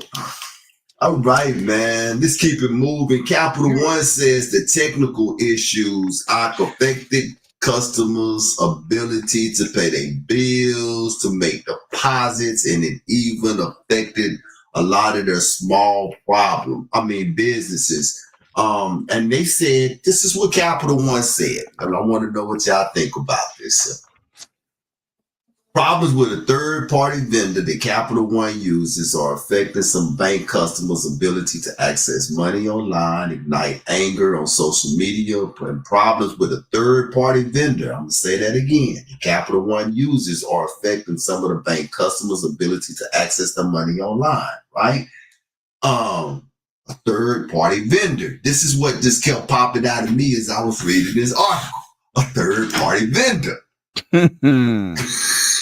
Our money is not in our power when you think about it. Okay? It's not. It's in the power of these banks. I got a question for you guys. all right. Even you guys that's out there on YouTube and on Facebook right now. When was the last time you have actually seen your money? Your money. 2000 and 2000. It was in 2000. And I'm not talking about you pulling up your app. No. 2000. No, I know what you're talking about. Yeah. I'm not talking about you pulling up your app and the bank telling you this is what you got in your account. I mean, when was the last time you have actually seen your money? And if you got anything in the bank that's over $10,000, and you go to the bank and you be like, yo, I want to do a withdrawal. You're going to have a whole problem. But yet we got a third-party vendor. I told you, that's what just kept hitting me upside my head reading this. Party. We got a third-party vendor who is causing chaos to these customers from Capital One that they can't pay their bills, they can't make deposits, and it's affecting their small businesses. Something ain't right with that. What y'all got to say about that? That's some fragganagle bull. So when you asked the question, when was the last time I saw my money? It was in 2000. Because in 2000, I was still getting a paper check and having to go to the bank and cash my paper check. After 9/11, actually before 9/11, just before, I went direct deposit because it was more convenient. My money was in the bank. Yep. The night before I actually got paid, or whatever the case may be. And I know there were people who were the same way. They wanted to go cash their check because they wanted to have their money in their hand. And that's exactly what they told me. I need my check because I like to have my money in my hand. I like to be able to see the money I earned. Yep. After 9/11, most, if not all companies started migrating to those direct deposits. Because what happened? All the flights got landed because our checks were generated in California at the time. So that meant FedEx, UPS, or however you got your check was not going to be able to fly those checks out to you. So that's when they made that push to tell people, well, if you had direct deposit, you'd have had your money. Yep. You wouldn't have had to worry about it. And I can tell you from experience, probably 80% of our population at that time at the company I worked for all had direct deposit. Yep. That other 20% that didn't get their check all filled out paperwork the next day so that they could get direct deposit. Yep. Man. Yep. Yeah. So same for me. A little while later, but I want to say 2015 was the last time I got a paper check in hand, went to the bank or went to a check cash place, cashed it, and kept my check in my wallet and in my hand the entire time. In my wallet. But now, like you said, it's that they want you, the bank, what the bank is, they say we're under the FDIC, it's just like insurance. they say we got so many deposit holders, that's guaranteed money in the bank or guaranteed credit. We can take all that money and, like Jamil said, we can invest it into a project that's being a baseball stadium that's being built downtown. It's illegal, but they can do it. It's illegal, but they can do it and say, oh, like you said, you know, the $10,000 he wanted. They did it to Soldier Boy last year. He said he had to go to 3 or 4 separate banks to get all his money. To get his money. And then they ask you 101 questions. Why you need this much money? It ain't your business. They'll hold the paper up. Yeah, you got to answer all these questions. Are you being kidnapped? Right. Yeah, is this a ransom? Yeah, is this a ransom? No, one of my favorite lines. Marty Bird. One of my favorite lines of that whole series is when Marty Bird said, "If I want to take my money out and go roll around in it naked, that's my business. Give me my money. Right. Just give me it's my mine." Yeah. What you mean you don't have it? If I come to withdraw 120 grand because I'm about to make a down payment on a mansion and I just made $14 million last year as an entertainer, why am I filling out this questionnaire? I just fill out the deposit slip or whatever, the withdrawal slip. Y'all remember them little slips at the bank? You just if my account number that only I should know is on that withdrawal slip, why do I now got to fill out a questionnaire and to get my money? Yeah, that's insane. Yeah. It's crazy. Yeah, it is. Well, and this is the reason, though, I want to go back to what you guys was talking about after 9/11 and everybody going to the direct deposit. This was the reason, though, they wanted to do that because they needed that money in the bank in order for them to make those type of investments. That your money has to hit the bank. Now, this is the thing. They don't care if your money hit the bank and stay in there. Like a regular paycheck, say you get paid $700 a week, right? They just want that $700 to hit the bank because it's digital. Right. You could go withdraw it the same day. That's fine. But it's on a ledger. Credits and debits. People walk around with credit cards and debit cards. They are not the same. I don't care how much they look the same. They are not the same. Right. And the banks work off of both credits and debits. Yep. Right. And they need that money to hit the bank. They need it to just hit the bank, the credit, and with that credit, they would take that credit and they'll do God knows what with it. Well, right? you know, Capital One trying to purchase Discover right now. Right. That's one of the issues they are in the talks for an acquisition for Discover. So yeah, you know, but I told y'all that I kept looking at the third party vendor. I'm like, third party vendor, like, yeah. That's equivalent to me going to the house of Ayo. Me and Bernard, we come to the house of Ayo. Hey, we need y'all to watch our kids for us. We finna go over there. So got something to go do.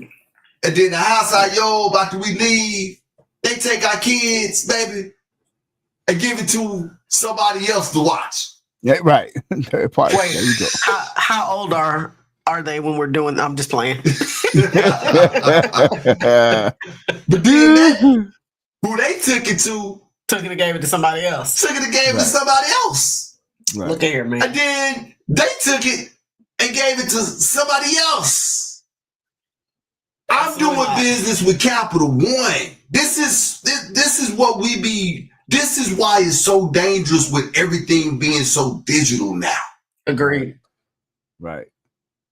I went into Capital One and sat down with a Capital One employee and opened up an account with Capital One.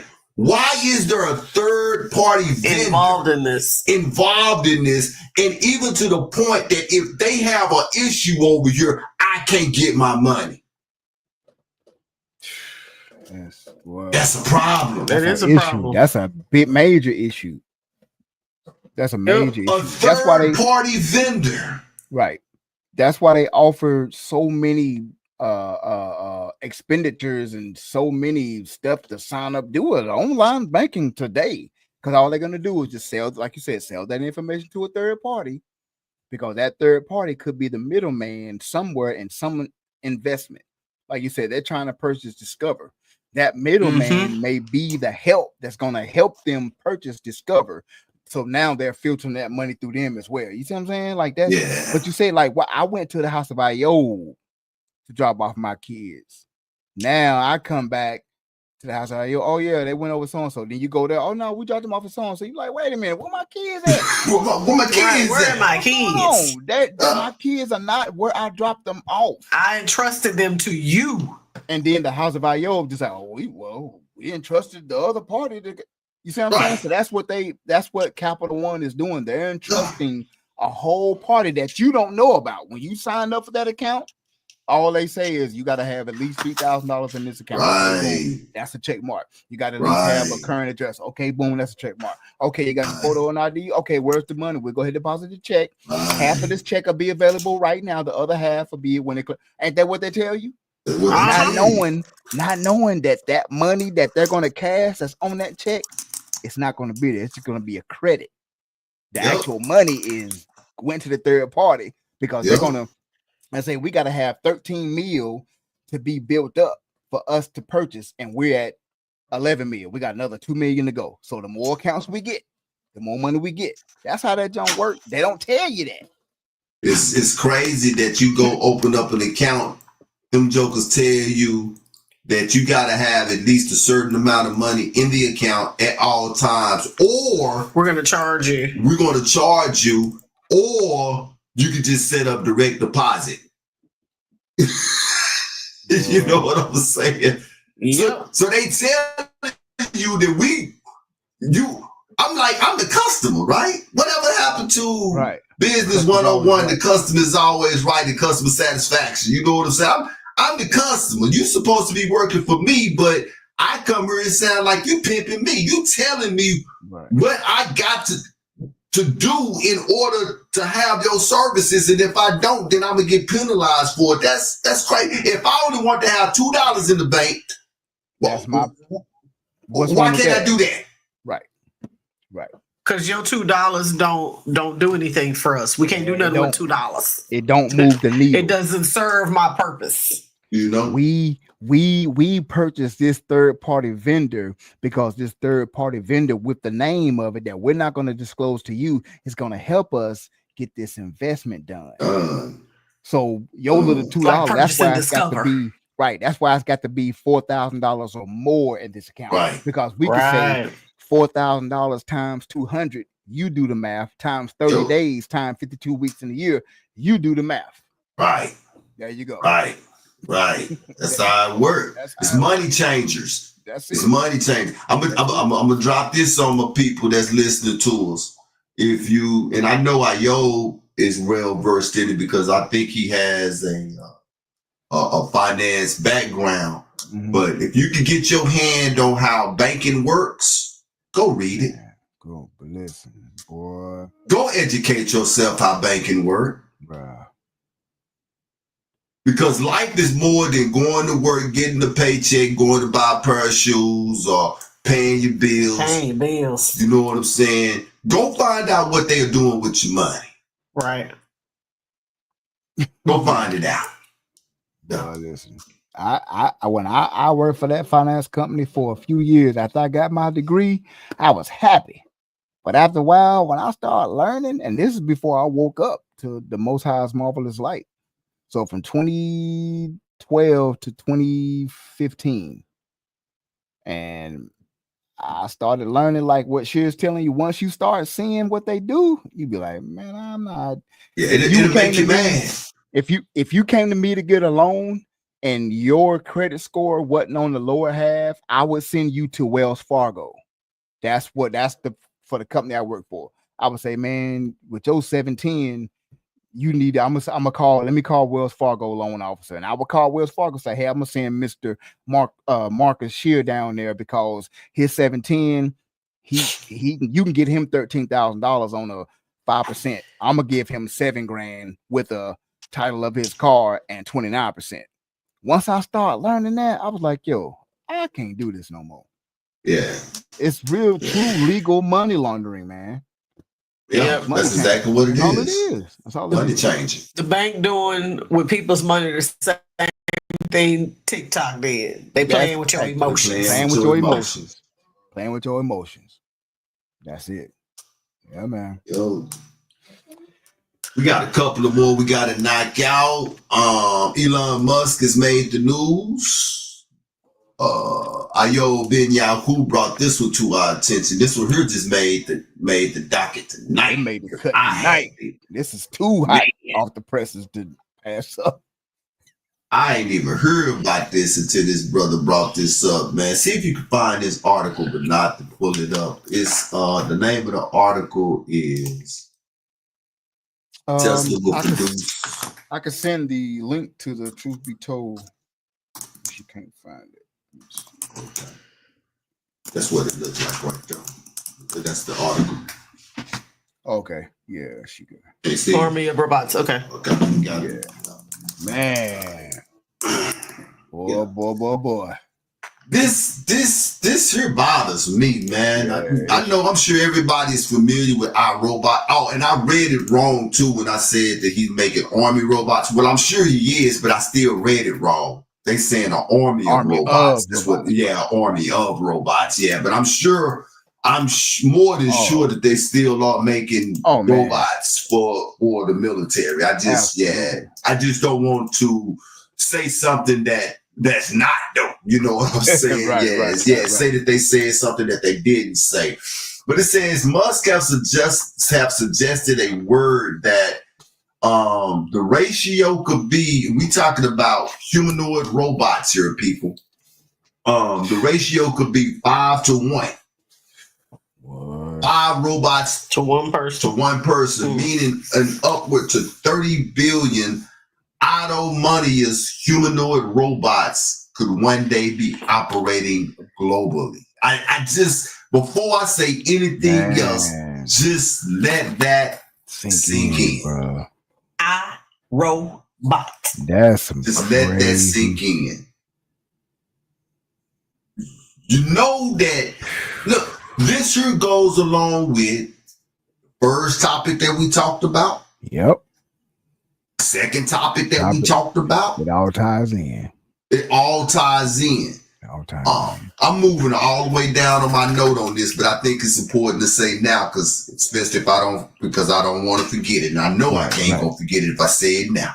Right. People like Trump and Elon Musk, they spend their lives trying to figure out how they could get more for less. That's it. Oh yeah, of course. That's it. And you think about 5 to 1, 30 billion robots, humanoid robots. We done did shows on this. We talked about self-driving trucks. You see what I'm saying? Right. We talking 30 billion humanoid robots, man. Look, whatever job you can think of, a robot can replace that.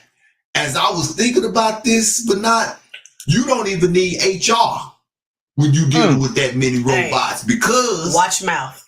Robots ain't gonna complain to nobody.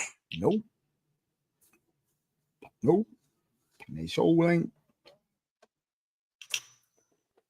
It's crazy, man. Man, all I want to say is check the rhetoric. We always say don't dismiss, listen to what they saying. And the number one word that sticks out in my mind that should say it and read out of this article is humanoid. Humanoid. Not just a robot, but a humanoid is what? Something like a human. Right. It's not humanish, but humanoid. Meaning they're gonna give it an intelligence.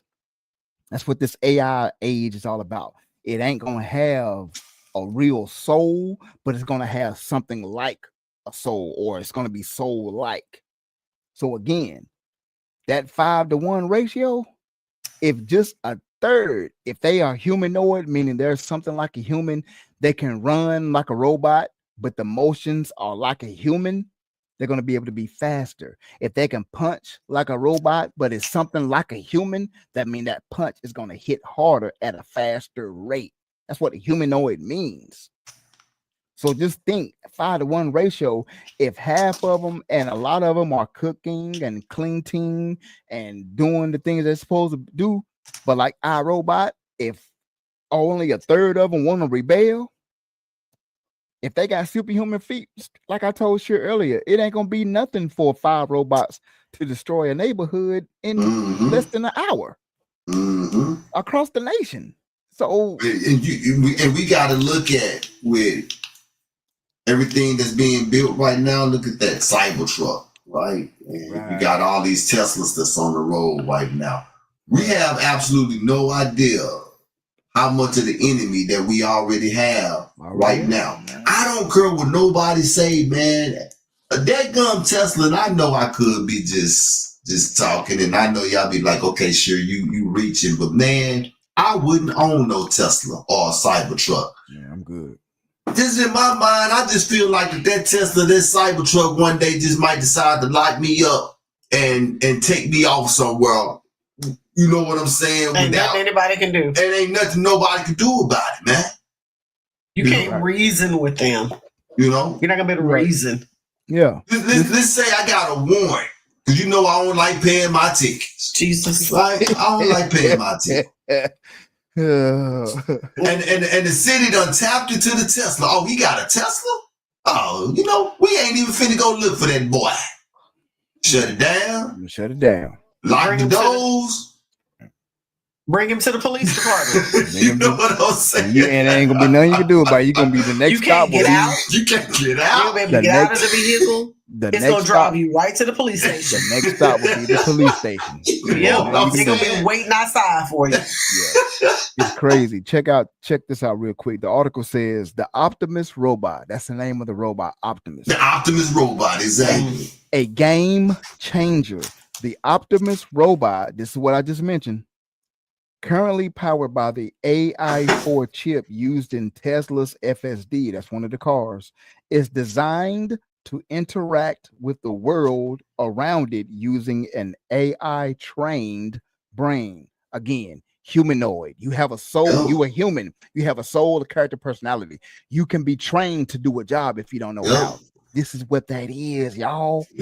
But what, like Banaf just said, once it learn it, it's going to be able to sort of make its own soul out of it. And if you tell it to do a command, it's going to be like, no. Y'all seen the commercial where the girl was trying to leave and the AI wouldn't open the door. And she was like, why not? She was like, because you left your keys on the countertop. Yeah. So I want to let you go outside. If you have never seen AI, if you've never seen iRobot, go watch it. Oh, man. My family give me grief because I watch that so much. Man, go watch it. This is what we're headed to. I'm going to read these numbers here. It says Tesla plan to produce between 50,000 and 100,000 units of Optimus, that robot that Ayo was just sharing with you, of the Optimus robot in 2026. It says with an exponential ramp up of 500,000 to 1 million units by 2027. And make no mistakes, this is in the article. This time, the outspoken tech billionaire is very serious. And you got to understand that he got the power of the White House behind him. Come on, man. Say that again. That's the... He has the power of the White House behind him right now. To yes, make indeed. That's the deal breaker right there. Yeah. He's got the power. He's got resources at his fingertips. At his fingertips. Yeah. You better understand that. Yeah. So, you know, when you look at this, man, in my opinion, I don't know if you guys have seen the new Transformers, the cartoon Transformers. Transformer 1. Y'all need to check that out as well, man, because we are moving closer to a real-time slavery now. And this is a slavery that's not just going to affect black people. If they do what it is that they trying to do, they finna put everybody that's real in a captivity, because if you got 30 million robots that is able to function and do whatever needs to be done, never get tired, never have to feed, you ain't got to worry about them striking. You ain't got to worry about what they gonna need us for. Right. What are they going to need us for? Right. And what ties into the last article we just did about Capital One? We were talking about investments. This last part of this article I'm gonna read. It says, despite Tesla's ongoing struggles in the car market, particularly with weaker demand for its older models, Musk is clearly betting on the Optimus robot to secure Tesla's place in the future. With competition from China heating up, Musk is betting big that his robot revolution will reignite, listen, investor interest and bolster Tesla stock. Here it is. But how realistic are these goals? Listen, while Deutsche Bank's timeline is more cautious than Musk, the billionaire is all in. There you go. There's the investor, Deutsche Bank. Yep. Deutsche Bank. These banks are in. We just said there's a third party for Capital One. All right, y'all better, boy. Yep. Yeah. So that's it, man. I know we at 155. We do got man. one more story. Yeah. And it will take a little bit of time. We gotta get that though. Yeah, that's what I was thinking too. So y'all stick with us just a little bit. I'm finna go ahead and jump into this right now. Let me run this first video. We got 2 videos on this one. Here we go. This is the first one. Watch this.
You look at me and nobody else, you do what I say, you'll be okay.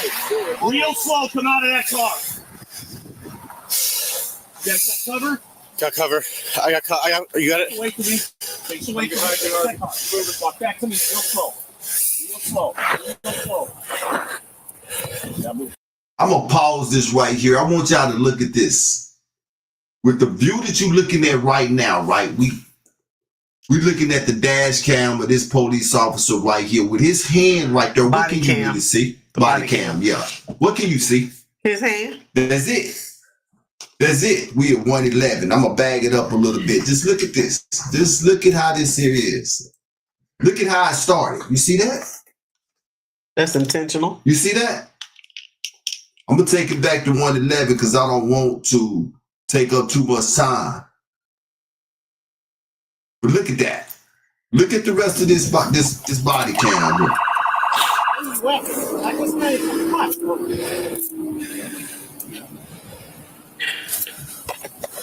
Now he drops. Tom, come up here. You guys gotta be down on that. We're gonna say.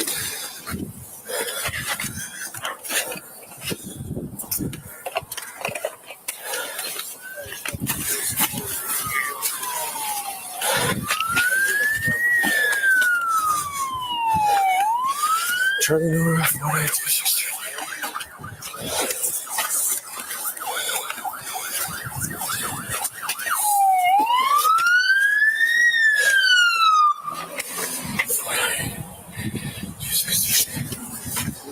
Hey, Tom, I don't think this is the right car.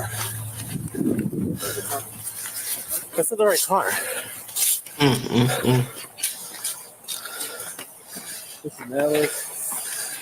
This is the wrong car. CSF 794663. Yeah, this is the wrong car. We're all good. This is the wrong car. Of course not. Yes, it is. No, we're not all good. But the plate don't match. The last 4 or 5 are wrong. It's the wrong plate.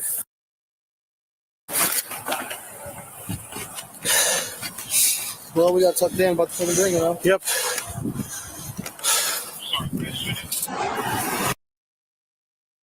Right. Imagine. Imagine if you would coming home from Costco, minding your business in the neighborhood that you've been living in for the last 15 years. Ain't never had no problems whatsoever. And that happens to you. You on your way from Costco. And this here happens to you. But the thing that gets me though is that I don't know if you guys heard it or not. He said, if you come out of there with anything other than that, I'm going to blow your head off. Did y'all hear that? Yep, heard him. That was a black police officer that did that. That was the, bruh. When I watched, boy, I was tight. When I heard him say that, and I had to run it, I was like, that was the black officer that said, he said, I'm going to shoot your head off. I could not imagine having my hands up, not thinking straight to make any sudden move because I just heard that. You get nervous. You got sirens going off. You step the wrong way. Bruh. And I was sharing this with my wife some years back. And I know a lot of this comes from my run-ins with the police over my years for me to understand it more. They bark all of those orders at you at one time with so many barking them at you to confuse you. Right. To get it's you to all part of exactly. Get on the floor. Don't move. Yeah. Put your hands up. Stand still. What are you looking at? Be quiet. Talk. Right. Stand up. Get on the curb. They do all of that to confuse you. So if they hit you upside your head, they can say he wasn't complying. He didn't comply. He didn't comply. Ain't that what we've been hearing? Us? Well, you should have complied. You got cameras on body cam to show they comply, and we still end up.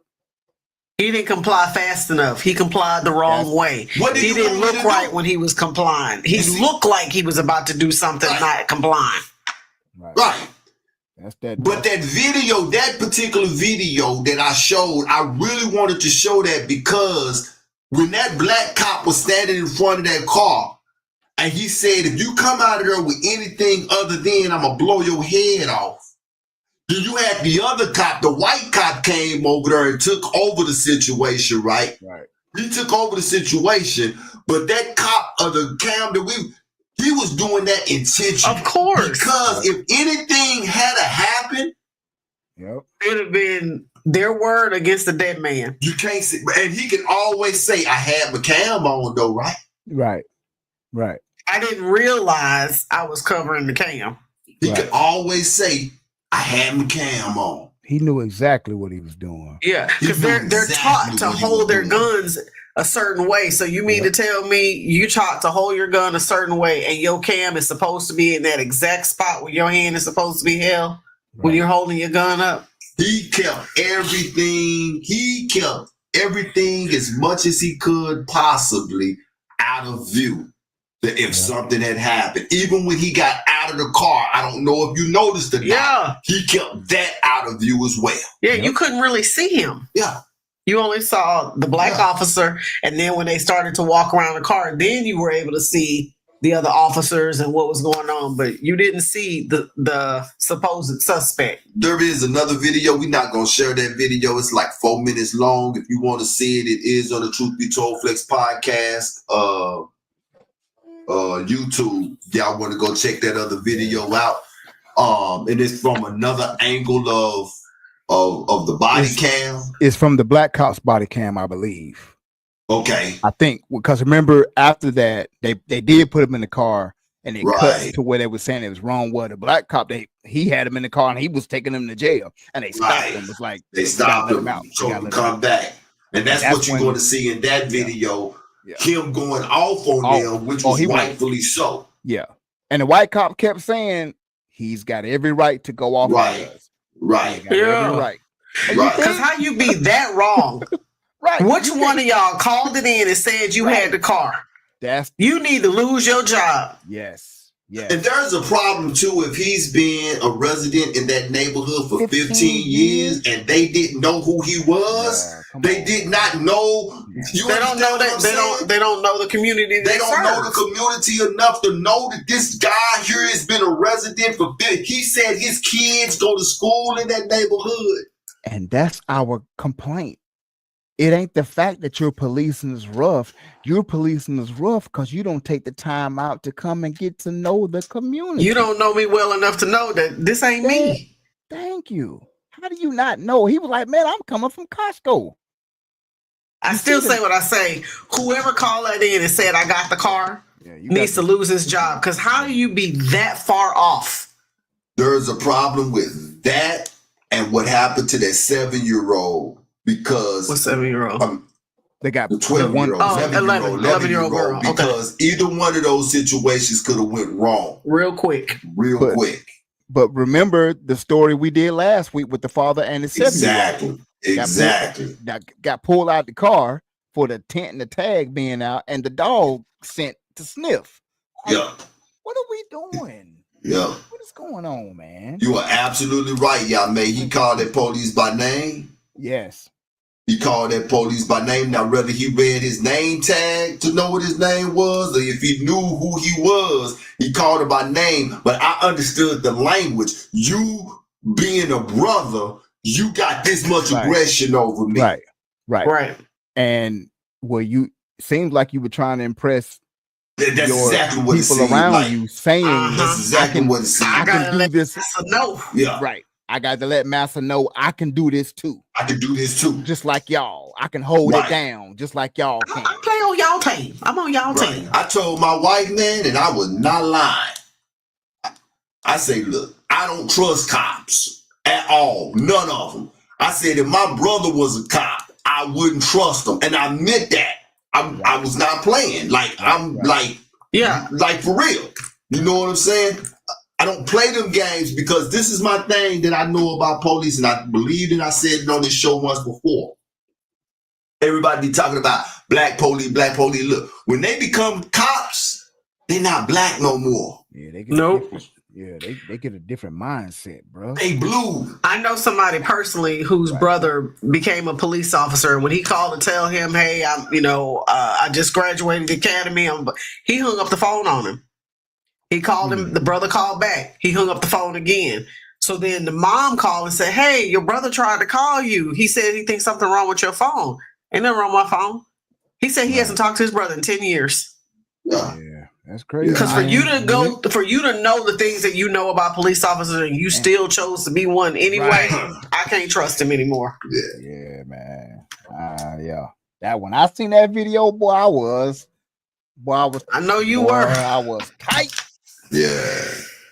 Yeah. It was early in the morning. Them videos, they hit different when you're working. You watch them at work. Yeah. And I just happened to come in the feed. I was like, oh, I gotta send this to share. I was like, somebody else gotta feel this, boy. Cause I was that one there made the cut tonight too. We took out two topics. Yeah. Cause I was like, yo, this is we in 2025, so-called Gregorian 2025, and this is happening, bro. Yo, that's insane. You already choose your side when you sign up for the academy. You better know it. You already choose. Exactly right. You don't choose your side. I got a kinfolk that's a cop, man. I don't deal with that chick at all. I don't deal with that chick, man. Like, nah, I don't, man. And people, if you ain't doing nothing wrong, you ain't got nothing to be worried about. Nah, scratch that, man. Right. It ain't about what I'm doing wrong. It's about what they said I'm doing wrong. Well, deal with that chick, man. Deal with no police, man. Right. Are you a cop? Let's say less. Say less. Say less. Man. Yeah. I cut off what Jamil say, I cut one of my bros off for becoming a cop. He ended up marrying a white woman. Oh man! Wow! He double trouble. Fail. That's a double whammy. Drop off. Yeah. Whammy. That's a double. Man, that's a double, man. What? Oh man. Man, you's a disgrace all the way around. All the whole shebang, boy. Indeed, man. Say, man, we love y'all. We really do. Hundo out of Tunde. Bless you, brothers. Amar, bless you as well. We're glad you up in here, Jamil, the truck router. We love you, man. Who else? I saw somebody jump up in here that was called Truth Radio. Truth Radio. Bless you as well. That's Solemn Prophet. Truth Talk Radio. Oh, that's Solemn. My brother. That's Solemn Prophet. We got that. I need to call Solomon. I ain't talked to Solomon in a minute, man. He probably we might have a little remix on the horizon. Woo, woo. From the cops. Oh Lord, you done got him started. We might have an unblessed remix on the horizon. What's up? Stay tuned. That's what's up. Well, people, we love y'all. We don't want to keep it no longer than what we already have. We will be back at the same time next week, doing what it is that we do. Sneaking again. There he is. Hey, he looking like what's his name? Ricky Smiley on what's that Friday Alpha? What Friday was that? Friday after next. Yeah, Friday after next. What you doing in my house?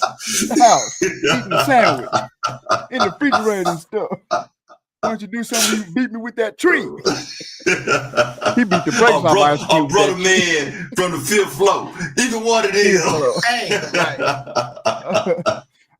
You just said you weren't gonna keep holding the people. Oh, okay then. Look, you're right. I'm glad we're now back. I know, right? Exactly. Shalom, people. Shalom. We will see you guys next week, man. Good night. You got the twice out, man? We got it. Yeah, we still should have it. We still got it. Twice out.